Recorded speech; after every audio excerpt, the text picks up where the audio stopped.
Astaghfirullah wa sahbihi wa mawalah wa la hawla wa la quwata illa billahi wa ba'd.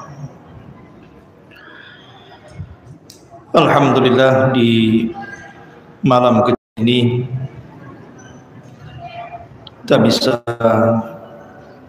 melaksanakan salat tarawih di Masjid Nidaul Ilmi, dan malam ini kita akan membahas 10 penyebab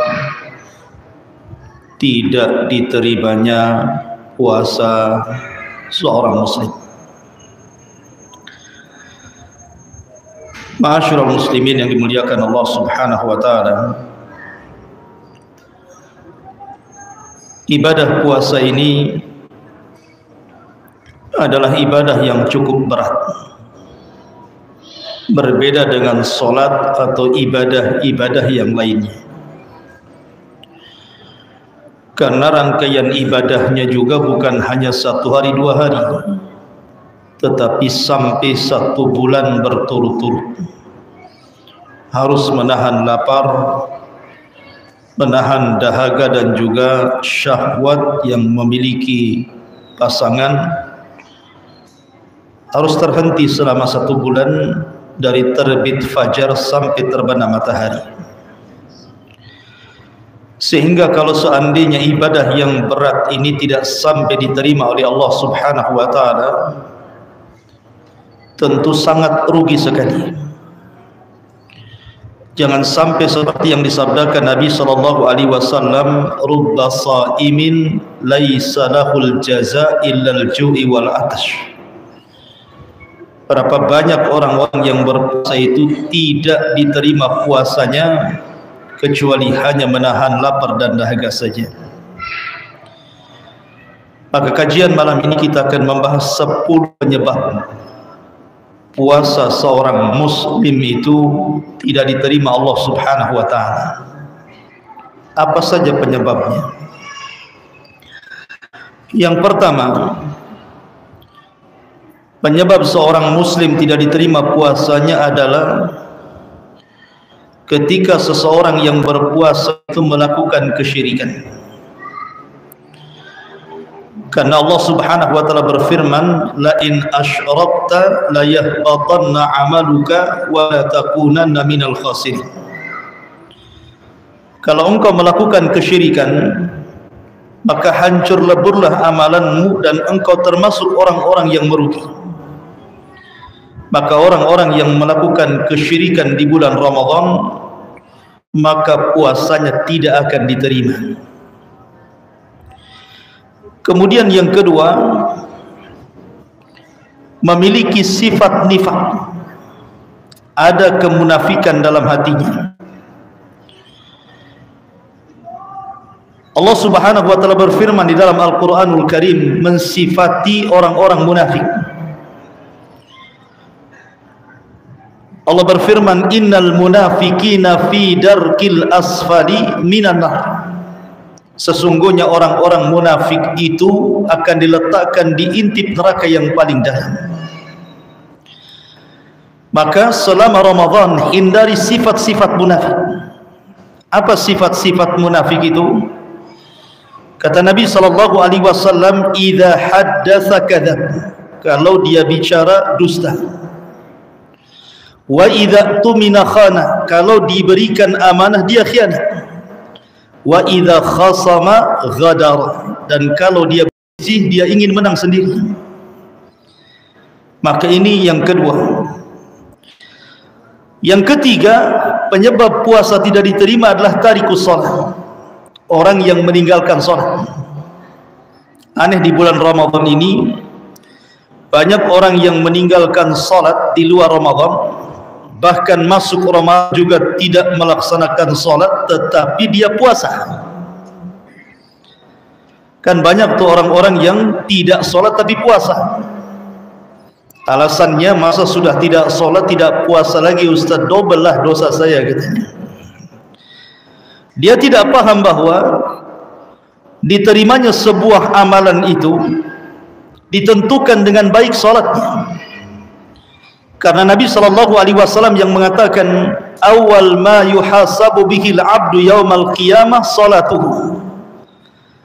Sesungguhnya awal yang pertama dihisab pada hari kiamat di hadapan Allah adalah salatnya. Fa in saluhat salatuhu saluha sairu amalihi. Kalau salatnya dianggap baik, dianggap semua amalnya.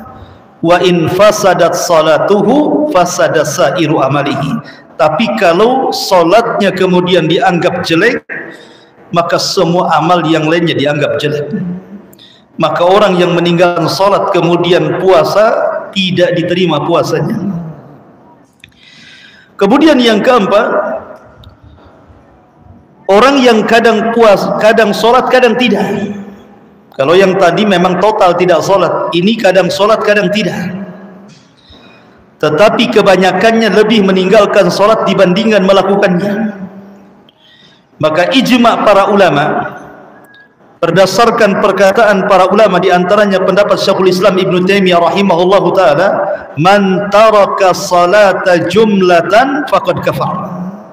Barang siapa yang meninggalkan salat jauh lebih banyak dibandingkan melakukannya, maka dianggap kufur, dianggap kafir pelakunya.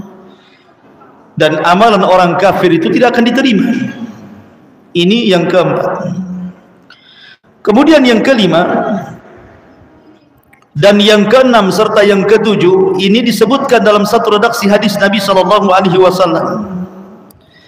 Nabi SAW mengatakan, thalathatun la yakbalullahu lahum sarfan wala adlan.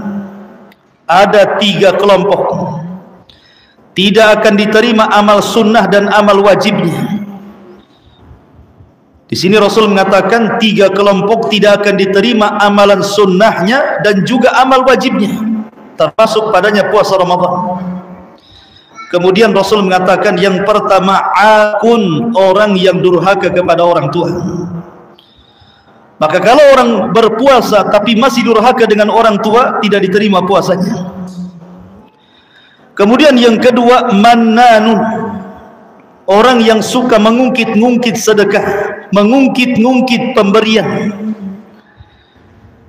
Makanya Allah Subhanahu wa taala berfirman, qaulun ma'rufun khairun min sadaqatin yatba'uha adha. Ucapan yang baik itu jauh lebih indah dibandingkan sedekah tetapi menyakiti orang yang disedekahinya. Maka orang yang berpuasa kemudian dia bersedekah, memberi makan orang yang berpuasa atau menolong fakir miskin tetapi menyebut-nyebut kebaikannya, maka ini tidak akan diterima puasanya. Kemudian yang ketiga, wa mukadzabun bil qadar, orang yang berdusta atau mendustakan urusan takdir. Dia tidak yakin ada takdir, maka ini pun perkara yang bisa membatalkan atau tidak diterima puasa seseorang. Kemudian yang nomor 8, al-mustahzi biddin, orang yang istihza, orang yang mengolok-olok agama. Karena orang-orang yang mengolok-olok agama itu dianggap kufur.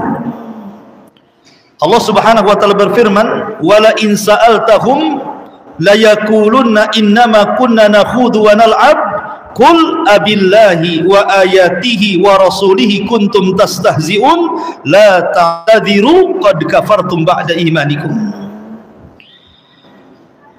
Apabila kau tanya kepada mereka, maksudnya orang-orang munafik di zaman Rasul yang mengolok-olok para penghafal Quran.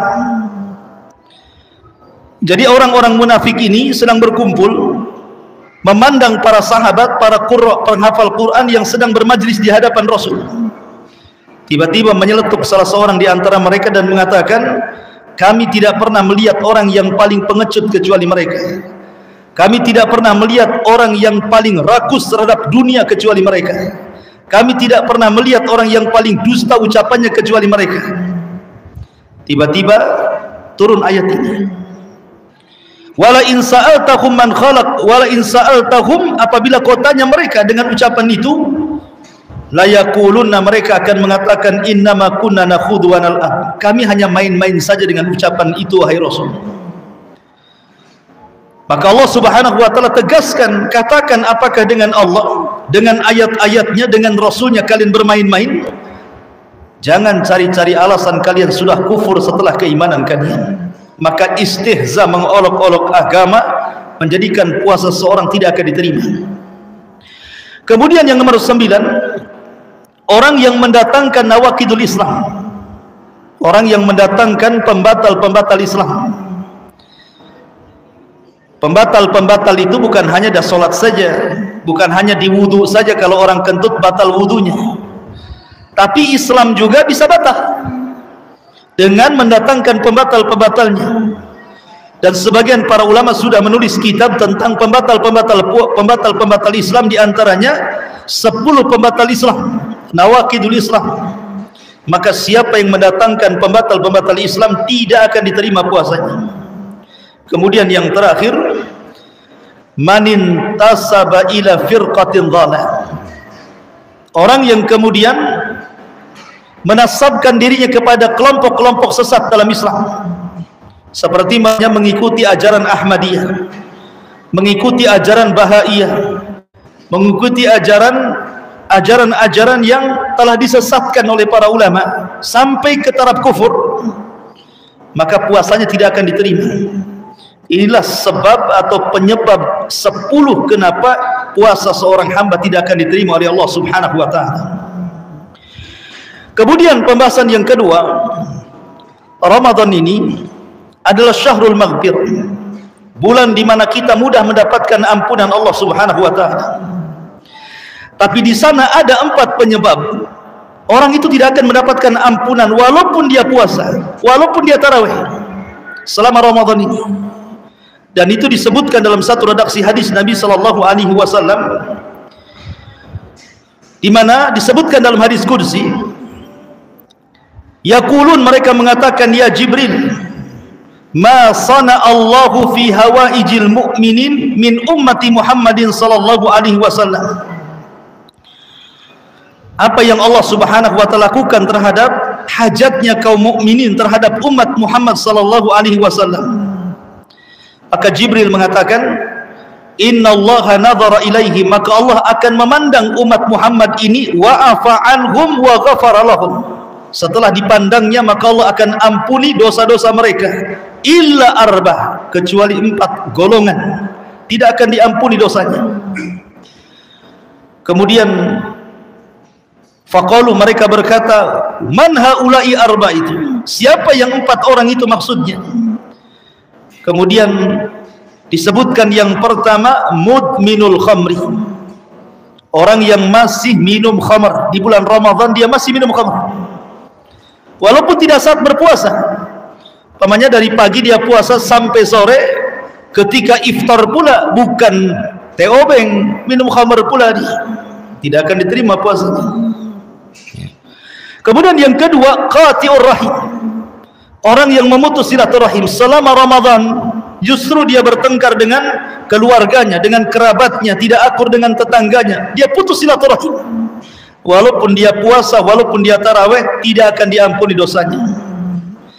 Kemudian yang ketiga, al-musyahin, orang yang menanamkan kedengkian dalam hatinya, masih ada dendam dalam hatinya, masih ada emosi dalam hatinya, masih ada hasad dalam hatinya, maka ini pun akan menghalangi ampunan di bulan Ramadan. Dan yang terakhir, al-aqu liwalidaini, orang yang durhaka dengan orang tua.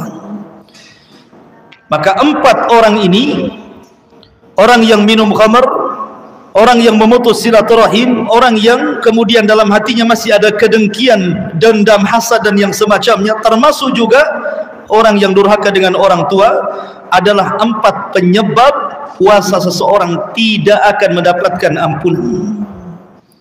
Inilah di antara 10 penyebab puasa tidak diterima, dan 4 penyebab Ramadan tidak membawa ampunan kepada kita. Wallahu a'lam bishawab. Subhanakallah bihamdika, asyhadu an la ilaha illa anta, astaghfiruka wa atubu ilaik. Allahu ta'ala alam. Assalamualaikum warahmatullahi wabarakatuh.